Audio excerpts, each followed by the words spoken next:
What is going on, Mark Duffy? Welcome to the live stream brought to you by Godox Lighting in Transcontinental UK. Today I'm going to be talking about strobe lighting made easy. So I'm going to be breaking down how you actually photograph with strobe lighting, because like all of us in the beginning, it's a sea of wonder. You have no idea, like, how do you expose, what do you set, like how do you even know, and is it just guesswork? And I'm going to demystify this whole thing for you right now. So before we get into that, let's just introduce me and, who am I and what do I do? I'm a commercial photographer based here in Ireland. I went full-time as a commercial photographer a year ago in January 2020, ahead of the pandemic. What a time to make that decision. Didn't know, 2 months down the line we'd all be working from home. Before that, I worked as a graphic designer for over 10 years, having worked with such companies as Boyle Sports, the second biggest betting company in the country, second only to Paddy Power. And I kind of fell out of love for graphic design. At the same time, when I was working as a lead designer for Boyle Sports, I started tipping at photography, the idea of photography. I did a time-lapse video with a GoPro showcasing my hometown of Dundalk. And from that then, from a YouTube video that I posted that went viral, I then transitioned into buying a DSLR, trying my hand at landscape photography. And as any of you know, you get absolutely hooked on it. I got hooked on it, have been since. Sure, didn't I go full-time? Left graphic design, went full-time as a photographer. So for the first, I'd say for the first 3.5 years, I worked solely just as a hobbyist landscape photographer, and just building a good reputation online for not just my landscape photography, but also my behind the scenes as well. So I would take 2 cameras with me and always document what I was using, how I was using it, because I'm self-taught at this. I studied music in college. I'm drumming 20 years. I wanted to become a full-time drummer. All of my friends are full-time musicians. It just wasn't meant to be. The recession hit in 2008. I self-taught myself graphic design, got a job as a graphic designer, and had just been working away like that. And everything I know outside of music is self-taught.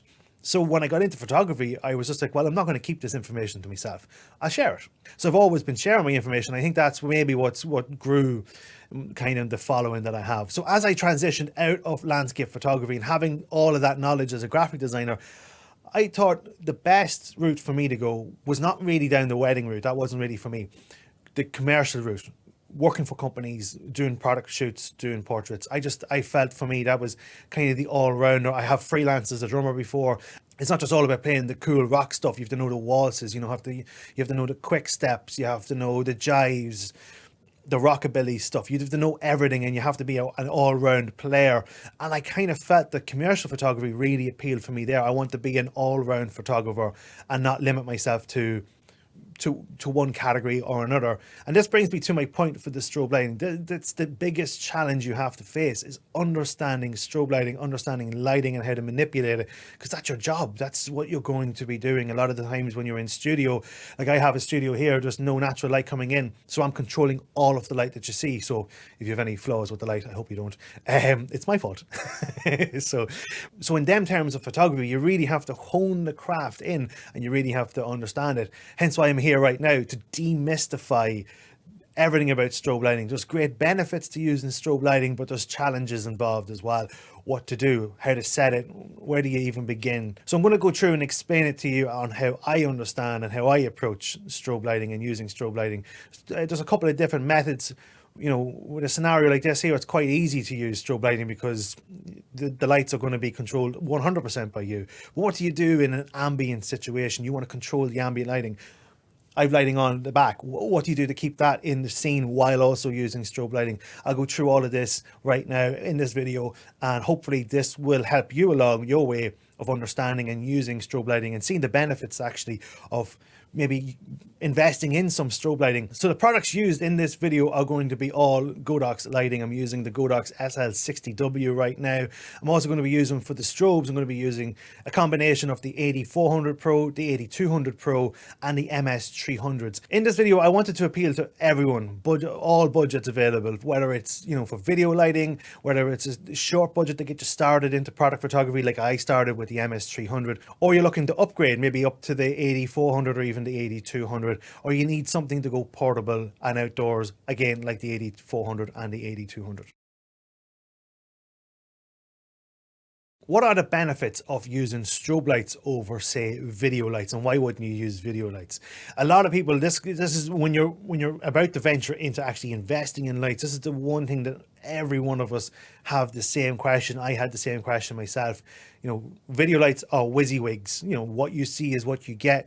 You set the lighting. Problem is, unless you have a dark studio, everything is involved. All lighting is involved. So that's one of the issues. As well as that, you're going to have a lot of light output out of them video lights to be able to achieve half of what a strobe light can achieve. The strobe lights, that's the greatest thing about them. They have so much power. Boom, boom. It's there. It's in a flash. It's in a flash. And that's one of the issues with strobe lighting. It flashes so fast that it doesn't actually constrict your subject's pupil, and you get this kind of Bambi eye syndrome. And when you get into headshot photography, it's really not, when you see it, it's one of those things that's kind of like, oh, I don't really like that. Maybe how do I get around that? So you just need to be in a well-lit room, and that's where another benefit of strobe lighting is. You can overcome any lighting situation. You can darken the lighting in a room that it's totally dark, and what you set your strobes to is how the lighting will end up being in your final shot. So let's talk headshots, as that's primarily what I shoot as a commercial photographer. And when I go to visit companies and I'm shooting a lot of groups, you know, I could be shooting 20, 40, 50 staff in a day, you know, the great thing with strobe lighting is I can be set up in a boardroom that has horrible fluorescent lights, and it's not going to affect my shot because I can overpower it with the strobes. I used to use the video lights to constrict their pupils and make their eyes really pop, but I just found lately that if you're in a bright enough room within their building, they usually do have, boardrooms are usually pretty bright, so open the windows and use your strobe lighting to get as much lighting into that room. I will still bring the video light, but as you can see in this example here, where I have my front sitting room, I have a 10-foot window there. Now, I don't necessarily want to be showing my neighbors when I'm photographing myself or something like that. So the window also faces east. So if it's early in the morning, I could have direct sunlight coming in, especially in the summer. So that's, none of them situations are ideal. So pull the blinds so the neighbors can't see, and go and actually turn on the SL60W that I have just a little bit off screen at the minute. And that's going to just fire straight up into the ceiling and just bounce around the ceiling and illuminate the whole room. And it's going to be bright enough to actually constrict my pupils. So the settings you're going to need are 1/250th of a second, f6.3 just for a nice fall off on your depth of field, and a nice low ISO. I just went with ISO 100, and that's going to darken your scene and make sure that you can't see anything at all. So your screen should be black or close to black in this case. Now there's enough light in the room that it will still pick you up or pick your subject up, and your autofocus will work perfectly, and that's exactly what you want. Control the lighting and still have decent autofocus. Now, to be able to see your subject, then you need to go into your menus and find where it says the live exposure preview and turn it off. On the Sony, I have it set to custom button C3, but I also noticed a thing with the controller that I'm using, the X Pro. When you turn it on a Sony camera, it disables the preview anyway, so you preview it. So that's a great thing. That doesn't happen on Fuji, but it happens on Sony, that as soon as you turn on your Godox controller, it disables the live preview effect, so you can see what you're shooting. So once you have your settings dialed in, now it's time to go into the mystery that is strobe lighting. How do you shoot strobes? What do you do? The one trick that I will tell you right now is set your lights to 1/16 power. It's right in the middle. It's the happy guesstimate, I call it. And it's just, if you don't know what else to do, 1/16 power, try it. If it's not enough, increase it. If it's too much, decrease it. Simple as. That's it. There's nothing else. There's no other lighting tricks you need to know. And this is the biggest lighting trick that I can tell you. If I'm at events and I'm using speed lights, 1/16 power, look at the ambient lighting, boom.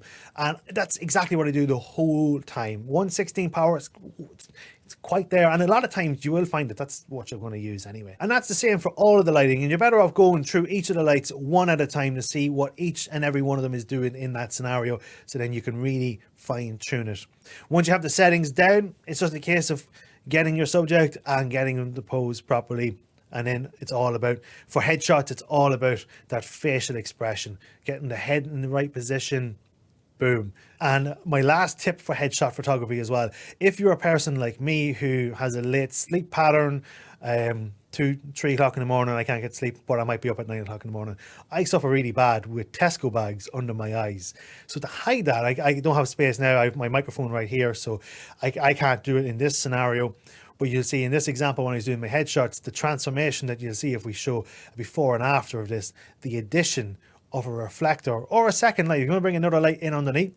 You can bring a reflector in under the chin of your subject, and that will uplight into their face and just level out these dirty shadows that you'll get on the face, some of the imperfections that your subject's going to want to hide anyway. And also, if you find that you are shooting and you like the position of the key light, but it's a little strong, you don't have another light, then simply just get a white card. You can get these from any kind of art supply shops and just bring it in as a bounce card. You can have your subject, like I am right now, holding it up, and you'll see the difference before and after of how it will actually fill in the light to your subject's face. Now, I go into greater detail on this subject, on how to maximize your budget-friendly lighting setup on my YouTube channel. It goes through everything that you need to know, from lighting positions to using bounce cards and fill cards, and everything that I'm mentioning here plus more is mentioned on that video. So what do you do when it comes to shooting outdoors? I had a brief 5-minute window of half decent weather one evening with my brother, so I took him out to do some headshots outdoors. What I did for this shoot was I was using the 80-400 Pro, and that was going to be my key light. The sun was going to be my kicker. That's going to give me the color, and it's going to be the kicker, the hair light on his head. So what you do first of all is set the ambient lighting, the sun. You want to control that before you even look at your other light. So set the scene, set the exposure to what you want, darken the sky, you know. And now I wanted to challenge myself as well. I wanted to set it at 1/250th of a second. If you have lights that can't, so if you're using even speed lights or something out there that can't go over the 1/250th of a second, I left the challenge there for me. So I had 1/250th of a second, and then I just increased the aperture and decreased the ISO till I got to a point where I was happy with the scene, with how I was happy with the actual sun in the background. Then after that, and you'll see in some of these examples, I would bring in the light and it wouldn't be bright enough. Then I'd bring it in and it's too bright. And it's just a case of just, you know, changing it. You don't have to touch the light. You have all of that control on the X Pro controller or whatever Godox controller you're using. It's on the camera. Change it. Boom. Change it. Boom. And then once you get the settings, you just work on poses, you just work on facial expressions, change the angle. Now you're facing directly into the sun. It's a little bit more powerful. It's after coming out of the clouds. So change your exposure again for the back of the scene, for your ambient lighting, then look after it. So it's always ambient first, strobe light second. And that goes for everything. If you're doing event photography and you're shooting wedding bands like here, ambient lighting first, then your key light. When I'm doing this, I never really think of the key light as being the key light. So it's the key thing. It's the most important thing. I actually find the ambient lighting is the most important. So the key light, when you're using strobes like in events and outdoors, it's actually not a key light anymore. It's a fill light. The ambient lighting is your most important. Then you bring in your fill and you just bring the fill up until it's balanced. Boom. And that's what you do. And that just gets rid of it. So it doesn't matter what settings it needs to be. If it needs to go up to half power, you put it to half power. If it only needs to go to 1/16 power, you only put it to 1/16 power. So it's not about, like, what do I do? If I'm in a sunny scene, what do I do? Like, if you're in your scene and you want to get that sun into the sunburst, I know what the settings to tell you there. F14. It doesn't matter about the ISO. It doesn't matter about the shutter speed. Just get to F14. Set your ISO, set your shutter speed to whatever it needs to be. The same goes for your strobe lighting. Set the strobe lighting to whatever it needs to be. And you will only know that when you're there on the scene. I can't tell you, every sunset's different. Every sunny day is different. It's all about being flexible with the environment you're in. To demonstrate this point of the importance of setting your ambient lighting, I'm going to take the controller from my key light, my SS60W. I'm going to turn it off. And then we're going to bring it back in again. And I'm going to show you. So you can see I've set the scene. Like over here isn't overexposed. There's nothing in the background overexposed. And it's to the level that I want. So then you bring in your key light and you find, like, say, if you turn it down, it's the great thing of this remote control. We're going to turn it down right now. So it's a bit slow. There we are, 25%. It's underexposed. What am I at? I'm at -1 exposure. It's kind of exposing from my face. So say we go for 100%. We're going to try and get this up to 100%, and you'll show it. It's going to be overexposed now. Okay, so we have this now at 100%. And if you really, really, really wanted this at 100%, then you just darken the background. I have a grid on this, so it only affects me. It's not lighting the background, but I like how bright the background is. So I want to keep that. So we go to the next thing that's not as important, and that's the key light. Bring it down. And it's all about balance. And there we have it. 75% on the SL60 watt. My settings are 1/60th of a second because this is 30 frames a second, f2.8, ISO 250. So we got it to the level we want, nice clean ISO, nice and low-ish, and you just bring your light to whatever you need. Now, if it was a case that I wanted this really bright light, then maybe the aperture would be what I'd use, or I'd lower the ISO first and then increase the aperture further. But that's exactly the way you should be approaching it. Set your scene first of all, and then fill in with your key light. And the last thing I want to talk about is the question on high shutter speed versus flash duration. So you'll see a lot of this on Instagram, this trick that everyone says where you're using high speed sync and you can use up to 1/4000 of a second or 1/8000 of a second on your shutter speed on your camera to freeze the action while using strobes or speed lights. But I actually find that you don't need to go to that extent, not at all. I've done splash photography in the past and I've used 1/200 of a second. I've done live events photographing bands and drummers, and I'm trying to light it perfectly without having too high of an ISO on my Fuji camera at the time, and I'm shooting at 1/50th of a second. I'm shooting at 1/25th of a second. I'm shooting at 1/125th of a second. Like, they're not fast enough to be freezing the action. What's freezing the action is the light. And you'll see here on the 8400, this is one of the great things about it. As you change the settings, it will tell you what flash duration it is able to do at that one setting. I think that's an absolute fantastic feature. Now, to explain what flash duration is the speed that the flash actually flashes at. So the speed that the light goes on and off is the flash duration. So if you understand shutter speed, then this should be really easy to understand as well. So in the same kind of theory as shutter speed, it's a speed that the shutter opens and closes and lets light in. This is how fast the flash will actually fire on and off. And the faster it flashes, the more action you can freeze. I'm going to demonstrate this right now. I'm going to use the Myops Smart Plus trigger on my camera, and I'm going to set it to sound, and I'm going to go on the drum kit right now behind me, and I'm going to record myself playing the drums. The Myops trigger is going to fire the camera on sound, going to hit the snare drum nice and hard, and this is going to be quite fast, and I'm also going to challenge myself to shoot this at 1/50th of a second. So this drumstick should be blurry. You shouldn't see my hand. You definitely should see a trail. But I'm going to be setting the 8400 Pro at its lowest setting at 1/256th power, giving me over 1/12,000 of a second flash duration. That's much faster than your camera can achieve. By doing this, it means I can keep my ISO down low while having my aperture quite deep. This could be a promo shot that you're doing for a musician who's an endorsee for a drum kit. They're going to want to see the drummer's face as well as the drum company's name. And shooting at f2.8 is not going to achieve this. So a deeper aperture is needed. So you don't want to be reaching up into ISO 6000 to get your fast shutter speed. Use a smaller powered strobe with a faster flash duration, and you achieve everything, and everyone's happy, everyone goes home great, you get a great shot. So I'm going to show you this right now and enjoy.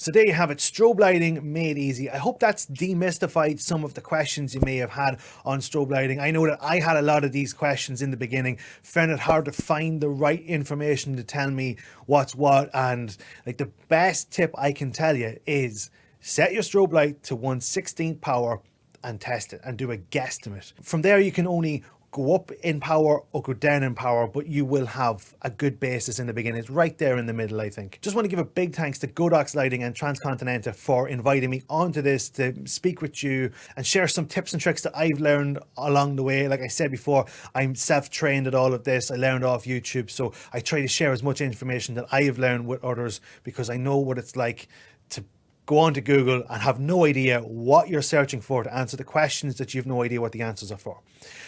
So speaking of questions, speaking of answers, I'm here right now. So if you do have any questions, we're going to jump on over to my computer right now and we're going to go through a live Q&A. So any questions you may have, fire them on to me and I'll get them answered for you. Welcome to the live Q&A. So if you have any questions, feel free to ask and I'll answer as best I can. We have a few questions come in already. I see, Linda, you asked a question and then it got resolved after asking as well. So we'll go on to the next one. Peter Evans asks, have you any recommendations for a battery-powered strobe for use outside and also inside? I work as a business brand photographer, so at times can be working soon, I hope, which is the same for us all, I think, in small places and indoors. There are two options for you when it comes to indoor and outdoor, and I find that the one for all really is the 8200. So I've actually used this before in that exact situation. If I go on to, I'm just going to go on to my to share the screen here. Yeah, just give us a second there. So if we look at this photo here, this was actually shot on the 8200 facing into the sun. So it is really powerful as well. If you wanted more power, the 8400 would be the next one up as well then. Serious battery life on them. I actually don't even know. We're back to me, are we? Yeah. I don't really know actually what the battery life is on them, but the power is absolutely serious. And just to show you, that's the size of the light. It's not overly big. It's for all that it offers. It's actually quite small, I think. So it's a nice light, and I was really well impressed. I bought this before Christmas, and I've been really impressed with it. Just haven't got using it enough for what I was hoping for, with lockdowns and all that there.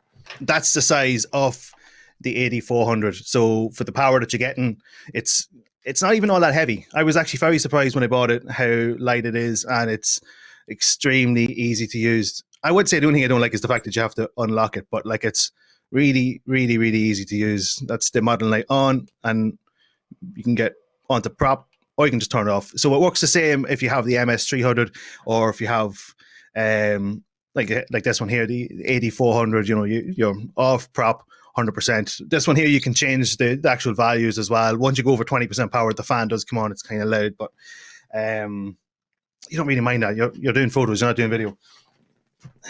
So hope that answers your question. There's a lot of power out of the 8200. It's shaped, as you can see, it's shaped like a speed light, like an oversized speed light, but the power is it 1/3 less than the 8400? Maybe it's a stop less. Not entirely sure. Rob Hall on YouTube, he does unbelievable videos on YouTube. If you want to check him out, and you'll find out all the details on all the Godox lights. That's where I get all my information from as well.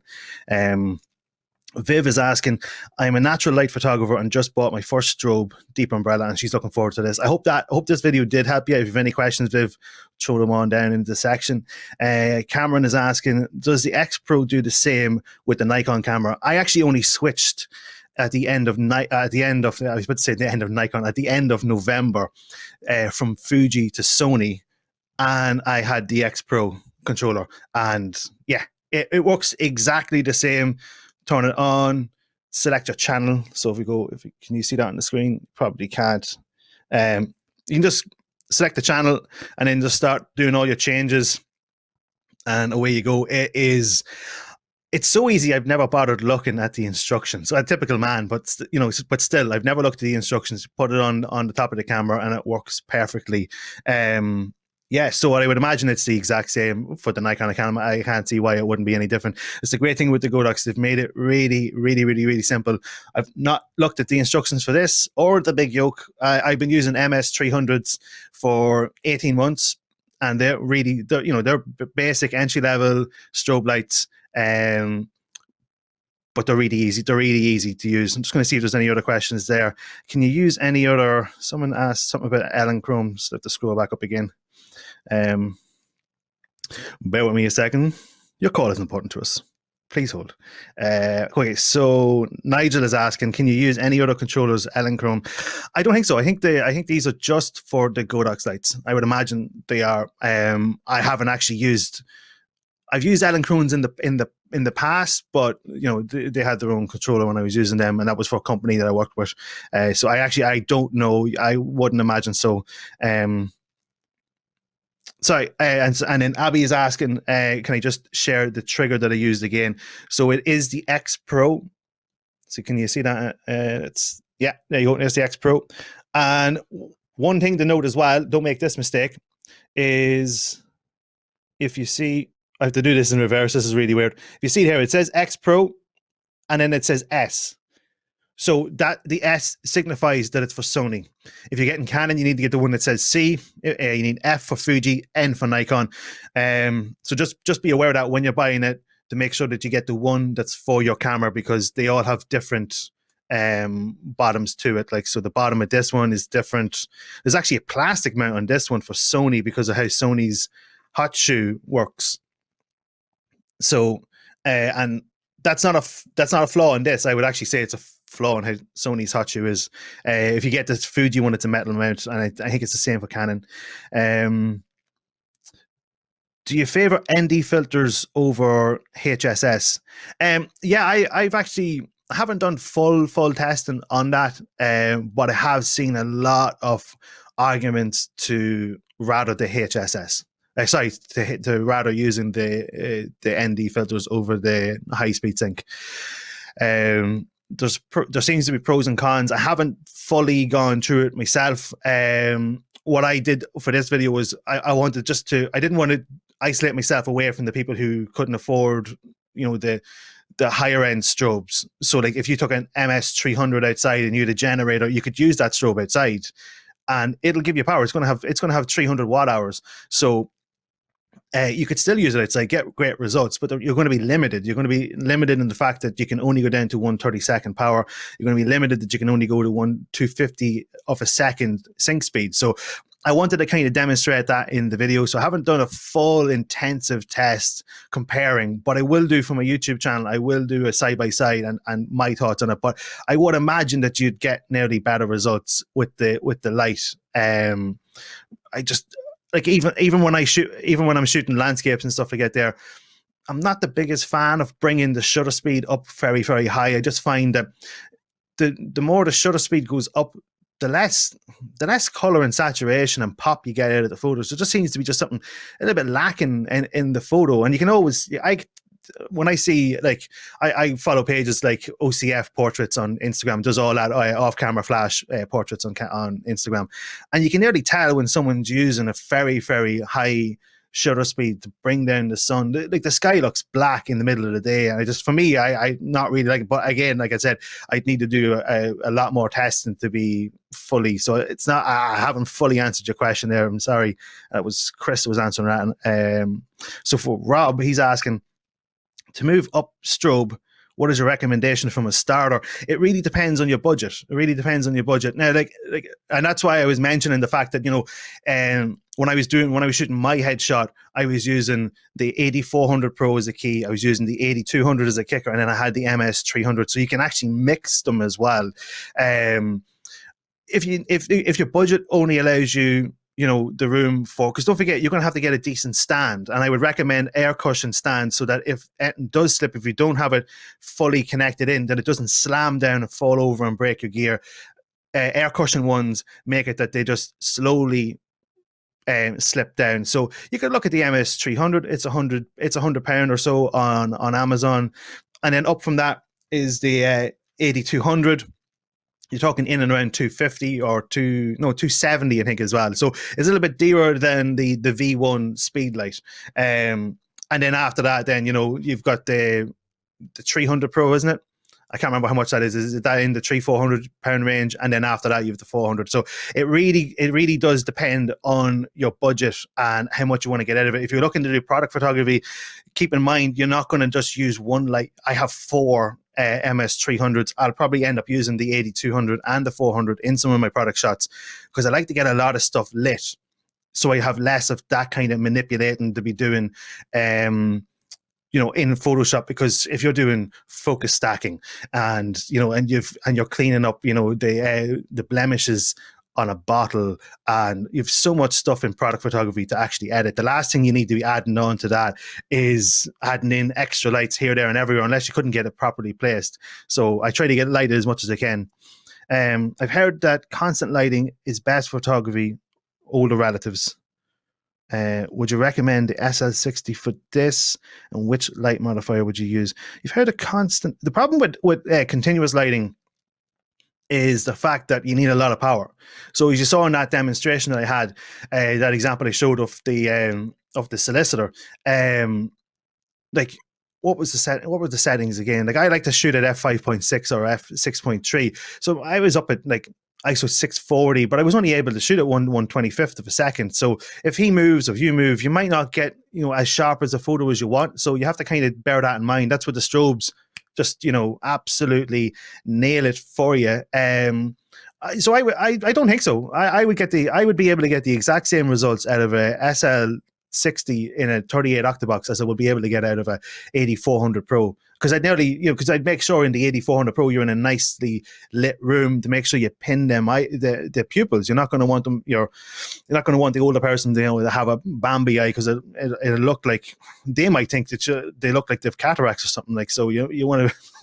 You don't want them saying that to you. You know what I mean? So, I think strobes. I don't think there's, when you see them side by side. I don't think there's any difference at all. Not in regards to that. The difference is that you need to use a slower shutter speed and a higher ISO for continuous lighting, unless they're really, really powerful.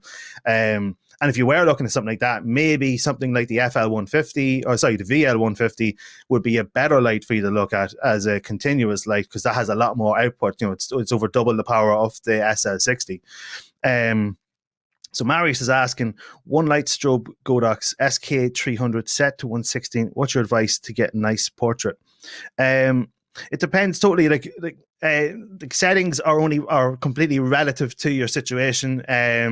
If you're in a bright room, or if you're trying to darken the room completely, like my advice for shooting portraits is just, it depends. How much fall off do you want? Do you want only their eyes in focus? Well, then set it to f1.4. And are you doing headshot? Are you doing full body? Say we're doing headshot. You only want their eye in focus. f1.4.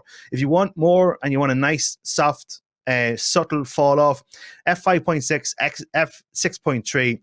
Go to the highest number that your sync speed will go. So, just go up to 1/250th of a second, low ISO, and see where the light goes. If 116 power isn't enough, increase it. And if it's fine, leave it as is. But it's just a guide that I use all the time. I start at it, and it's my nice guesstimate that I have. I don't know what the settings are going to be. And it's the same if you're doing weddings, you're doing events. Don't mind this. I was doing video the other day, so obviously you're not going to be walking around with two wooden handles, for doing photos. You'd look like some beast all the same, wouldn't you? But anyway, right, so if you're on the camera and you're in your event and you want to take a photo away and over here, have a look at your situation. Get your ambient lighting right in the scene. Take a photo without the flash on, then turn your flash on, set it to 116. Oh, that's overpowered. That's just blown everything I want set out. Then you just take the power down, and you go, you know what? I can see it, but I don't see enough of it. Then put the power up. Or if you wanted that, freezing ability, but you want to use a low power, you're set there, yeah. Good. If you want to have a low power on it, and you're finding that the low power isn't strong enough, that's when you change your aperture and your ISO to increase the power of the flash. Remember, shutter speed has nothing to do with the power of your flash. So if you change the strength of, if you change the speed of your shutter speed, it doesn't have any effect on your the power of your strobes at all. I have a video on YouTube doing a long exposure with strobe lighting, and I show completely, you can take the exact same shot at 1/200th of a second and 3 seconds, and the power of the light doesn't actually change if you're in a dark situation like my studio. William's asking, what softboxes can the 8200 be used with? So you can use, can the small fold-up softboxes be used? You can use the small, let me see, do I have it beside me? there's a mount you can get. There's a Bones mount adapter you can get, and you slot it into it. It's the same one that you get for speedlights, so you can put any kind of Bones mount onto it. I have a softbox, a strip box sitting right here as a kicker. It fit into that. It can fit into any of them, and you can also get a Godox mount as well. So if you want to use the Godox mounts, you can use them. And that same Bowens mount will work with the Speedlight. There's softboxes you can get. I don't think they're all that great, but you can get one. I have one. It's a 24-inch by 24-inch. It has nothing at the back of it. It's just it just clamps on in a really jiggity DIY feeling way onto the mount. But it's the same mount. If it was actually on that video when I showed the 8200, I had the 8200, and then it was actually attached to the Bowens mount. A funny feeling it's sitting over there, and I just don't want to leave my desk. I want to get some more questions answered. But yeah, if you check it out, Bowen Speedlight mount, that's what you need, and the 8200 will mount onto everything. And the great thing with the 8200, because of the head on it, and you can change it onto the bulb mount as well. But with this kind of head here, it's really easy to gel it, much easier than it is on a strobe light. It's very hard to gel a strobe light in a softbox. Slap a gel on here, good to go. It's really cool. You get some really, really imaginative, creative portrait photography done. Not a question, just wanted to say that this has been very helpful. I'm delighted to hear that. I have to say, I was worried about this during the week. I was just like, is this going to be, am I going to help you out? Because you just don't know if you're explaining it enough for someone to get it. Because I know that I get it because I'm able to get the results, but you just don't know if how you worked it out in your head works for someone else. You know what I mean? So Garrett's asking, what white balance do you set when shooting with speedlights outdoors? It doesn't really matter. Like, you're shooting raw, so you can come back and change the white balance to whatever. And if you're not sure, take a white card, take anything white and shoot it. Take a photo of it, and then you can use your eyedropper in Lightroom, and you can change it thereafter. That's the one thing I love about Sony since I switched to Sony, because I do that all the time. When I go into a lighting setup, I'll bring a grey card. I have one of these flip out ones, and I'll bring the card up, and I go into set white balance, and it actually takes the photo. So I have the photo when I go home. So not only has it set the custom white balance, but then I get it at home, and then I can really fine tune it when I'm at home. If you're shooting against like you saw there, the 8200, the 8400 is what I was shooting my brother with. And I think the white balance was cloudy. I think I went for cloudy, and I wasn't really caring for his skin. I was more looking at the color of the sky. I put it into shade, and it was too yellow. Hit the mic. The whole scene was yellow, even his face and stuff like that there. So it's kind of now if you're doing headshots in a company and stuff like that there, get a white card and do a custom white balance there and then. Get one of your clients just to put it up over the face and set it in camera, and then fine tune it when you get back home. Sonia's asking, great presentation. I'm brand new to strobes, so using micro four thirds. I use good speed lights with the X1 triggers. Would you recommend 8200 to get going with? I would. I'm really impressed with the 8200. Seriously impressed. When I got the 8200 and I saw the power out of it, I was kind of thinking I possibly didn't need to get the 8400. I could have got another 8200, maybe another two 8200s. That's also the thing as well. If you look at your budget, and if you're looking at the price of the 8400, it's up at what, 680 or something like that there, and you're like, I can get one of them, or you can get like two or three of the 8200s. It's totally up to you and your budget, what suits you. But there is a lot of power out of that unit, and it's extremely, like, that fit in your bag, goes anywhere, deadly. Someone's Jerry is, that's cool. Jerry is asking, sorry if this is a basic question. There's no such thing as a basic question. If you don't know the answer, ask it. When would you decide to use flash over natural light? Excuse me. Definitely when you're facing into the sun.